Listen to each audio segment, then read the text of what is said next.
Altstadt has never seen much crime, but there was a dark period spanning from the early winter of 1702 until the late summer of 1704. During these years no less than 39 men were arrested and locked up in Castle Brennenberg's dungeons. In most cases the criminal's family would be banished from the land, effectively cutting the already dwindling population of Altstadt with 86 souls. The magistrate's office has almost no records detailing these crimes, as most arrests were handled by an unknown nobleman named Wilhelm. Klaus Gottschall, University of Königsberg. The magistrate shuffled through the documents on his desk. Every now and then he would find something, adjust his glasses, and try to decipher the century-old handwriting. "I don't know what to tell you, Herr Gottschall. Please, call me Klaus." "Herr Klaus, there doesn't seem to be much there." "I'm aware." The magister leaned back in his chair, waiting for an explanation. Klaus' hand reached into his bag and produced a thick book and placed it on the desk. "Are you familiar with Heritage by Ludwig Kleist?" The magister feared a long-winded lecture from the historian sitting across the desk. "Does it matter?" he answered, realizing how rude it must have come off.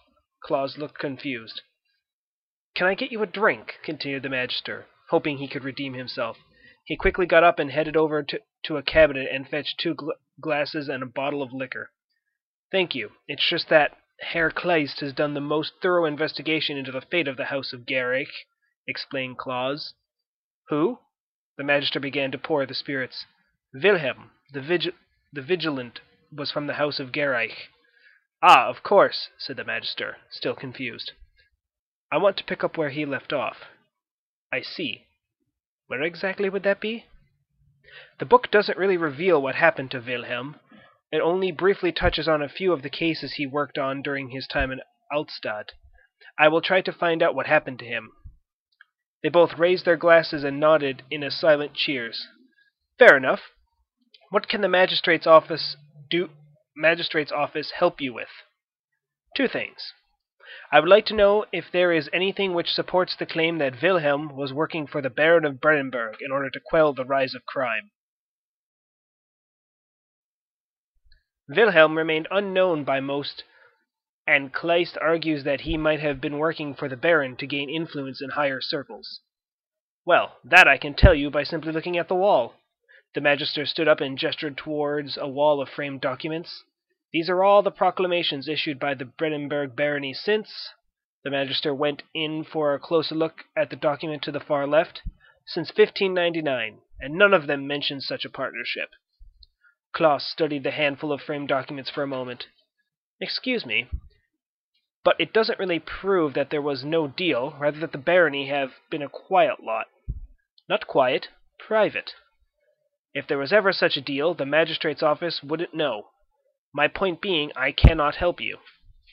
"That's a shame." "You could ask for an audience with Baron Alexander." "I have, but I haven't heard back." Lost in thought, Klaus walked over to the window and looked outside. He watched the people on the town square go about their daily life. This is how he preferred to observe the world, from behind a protective window pane. "What was the other thing?" asked the magister. "Excuse me?" "Before, you said there were two things you wanted help with." "I need the documents concerning the fire." Klaus stepped outside into the square. He took a deep breath, trying to control his discomfort. His eyes jumped across the scene, the laughing young women carrying bags of flour to the bakery, the boy bringing out one of the horses in front of the inn, the priest waving to an elderly woman. Klaus turned his head towards the sky and took another deep breath. Open spaces always made him nervous. He knew it was silly, but he couldn't control it. Klaus hurried over to the carriage and climbed inside. The carriage headed south in search for the old farmstead described in the documents. On Thursday, 28th of September, 1704, there was a fire which consumed a barn a few miles south of Altstadt. It was Wilhelm's last case. The documents procured from the magistrate's office contain a handful of testimonies from witnesses, but it lacks a final statement from Wilhelm. The fates of Wilhelm and the arsonist have never been fully disclosed. A sheriff from Königsberg was sent to investigate Wilhelm's endeavors, but he returned early winter 1704, reporting that crimes had dropped in Altstadt and that there was no trace of the nobleman. Ludwig Kleist, the author of Heritage, goes on to assume the best for all parties. It stands to reason that we lack information about half of Wilhelm's life. In 1704, when he was but 34 years old, we find the last documents detailing his efforts. Wilhelm had, for 2 years, been working for Baron Alexander of Brandenburg as a secret lawman. Baron Alexander, being a knight of the prestigious Order of the Black Eagle, must have realized that the rising crime could not be left to the magistrate and the sheriffs in Königsberg, and acquired assistance from the decorated soldier of Gerich. This arrangement was most likely not administered by the king, at least not officially, and if investigated would fall apart from a legal standpoint. In 1704, a sheriff from Königsberg were sent to Altstadt to question Wilhelm about the civil arrest he had undertaken. It seems safe to assume that Wilhelm was made to cease his efforts, but was allowed to leave on his own accord, as no documents detailing this meeting. Considering that the arrival of the sheriff coincides with Wilhelm's last case, this fact seems glaringly obvious. Excerpt from Heritage, Ludwig Kleist.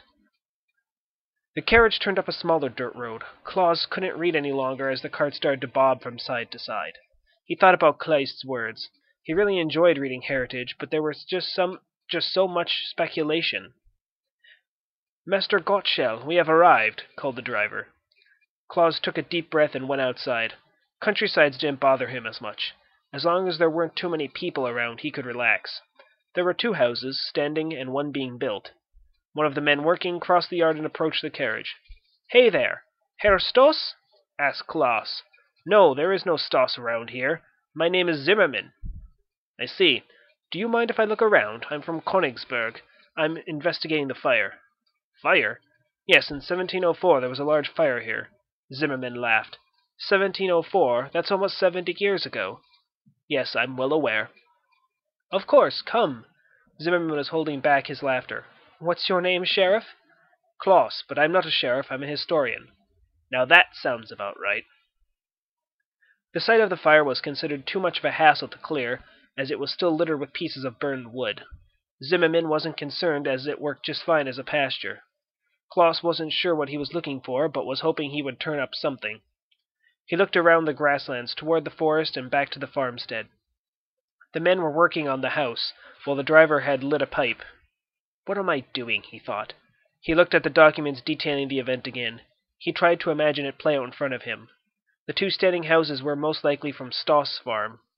Klaus was standing where the barn stood. The farmhand, named Emil, torched the barn with his master inside. The fire quickly spread. Wait a minute. The barn was really large. This must have taken a long time. How come the farmer didn't save himself, and how did Wilhelm show up so quickly? Wilhelm knew Emil was up to no good. He had one of his men follow Emil that night and caught him as he torched the barn. After alerting the family, Wilhelm's man had fetched his master to arrest Emil. The statement of Dorothy Stoss. Klaus returned to Altstadt. His own suspicions was as unfounded as Kleist's fairy tale, but there was something strange about the whole ordeal. He pushed open the heavy door leading into the church. The priest was lighting some candles as the cloudy afternoon left the church in the dark. "Father," called Klaus. "Welcome, my son. I need your help." "God answers those who pray." "Well, yes, this is more worldly.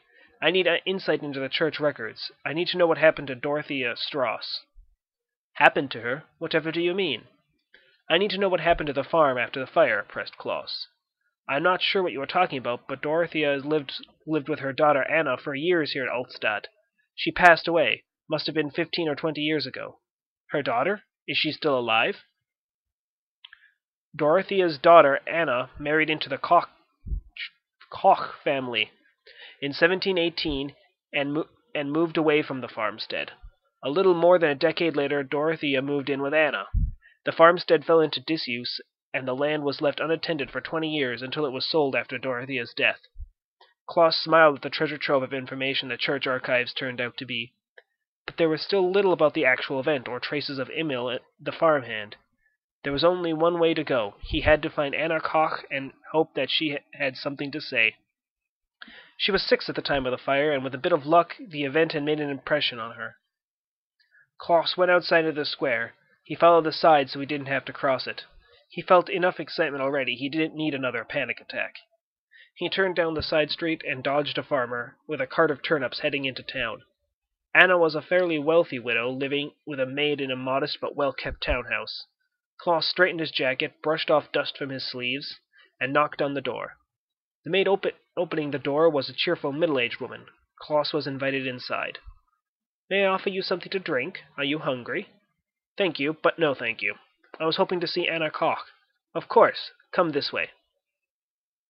The maid showed Klaus into the upstairs drawing room. Anna sat in a rocking chair facing the oriel window. The room was decorated with paintings and porcelain. A fine carpet was splayed across the polished wooden floor. The fireplace cracked comfortingly and immersed the room in a warm glow. "Anna," said the maid, "this young man wanted to see you. Would that be all right?" "Yes, of course. What can I do for you?"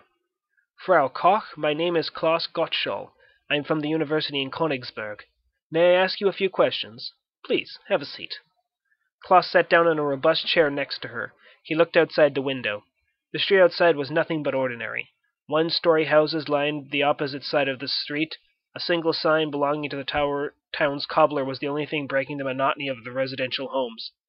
"I like watching the world go by," said Anna. "I feel the same." They sat for a moment, watching the street below and the forest beyond the town. The sun was setting and the waning moon was rising. "Do you remember the fire at the farm?" "Oh, dear, I haven't thought about that for years."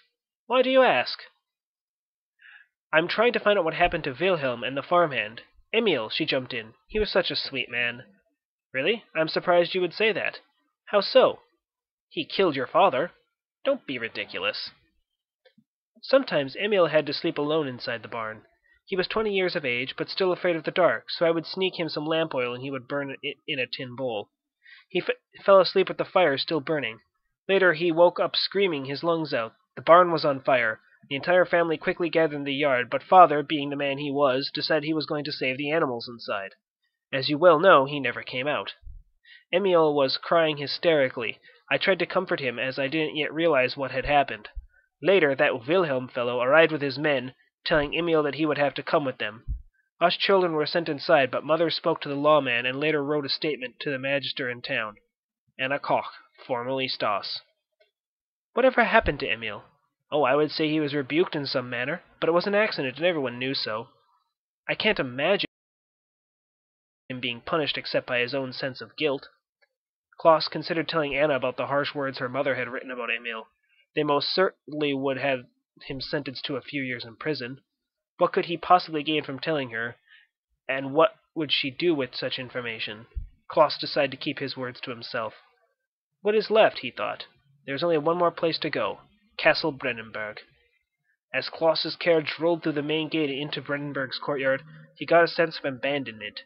Everything was so quiet and serene. Did anyone really live here? Klaus shut the carriage door behind him and looked around. The courtyard was paved in cobblestone, not the rigid square form like the university in Königsberg, but the more natural stone found on a rocky seashore. The castle towered in front of him, a magnificent Gothic structure with distinct windows and elaborate parapets. "Shall I wait, sir?" asked the driver. "Please, I shan't be long," answered Klaus.